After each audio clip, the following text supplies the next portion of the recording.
"The prince is here, finally. Now we can eat," Cody said when Cade walked into the big dining room at his parents' house in Alexandria.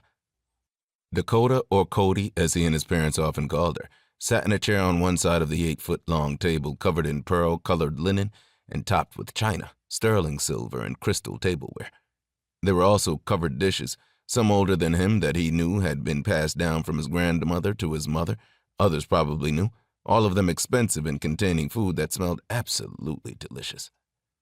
"Be quiet," he said and leaned down to kiss the top of Cody's head. She was 6 years younger than him, and from his late teen years up to most of his adult life, had been the closest friend he'd ever had.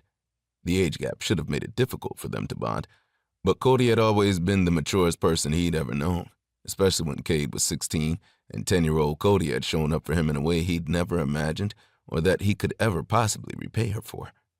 She was most times his biggest champion, a fact which allowed him to often overlook the little sister annoyances while growing up and appreciate her on a totally different level as adults, especially on days like this past New Year's Day, which was also his birthday, when she'd at some point used her key to enter his riverfront house, where he chose to spend his time when he was off from work.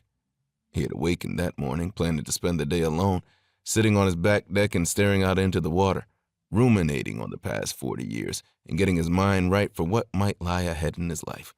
And he had started to do just that, after he'd showered and come downstairs to make his way to the coffee machine he'd programmed to brew. But the 40 black and silver balloons that floated throughout the first level of the house had greeted him instead. That, combined with the life-size cardboard Darth Vader with a happy birthday cadence sign taped to the front, and the dining room table that had been covered with a black tablecloth and had a black and silver cake in the shape of the number 40 in the center, had left him shaking his head. The card she'd left him on the table read, "Your favorite colors and your favorite movie villain on a day that will always mean the world to me, because it was the day the very best brother on earth was born. Huggies, Cody." As a toddler, and well into her elementary school years, Cody had requested hugs from her family by crooning Huggies and giving them that huge smile that, combined with her beautiful hazel eyes, had melted Cade's and his parents' hearts each and every time. That was the reason he'd smiled for the first time since waking up that morning. It was the reason he'd continued to smile periodically throughout that day, while his mind had battled with emotions he just didn't want to acknowledge.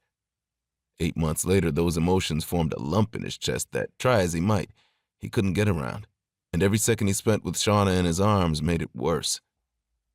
"You are late this evening," his mother said when she took her seat across from Cody. "Is everything okay?" "Everything is fine, Ma," Cade said and made his way around to give her a hug and kiss on her cheek. "Don't even start with that worrying mess."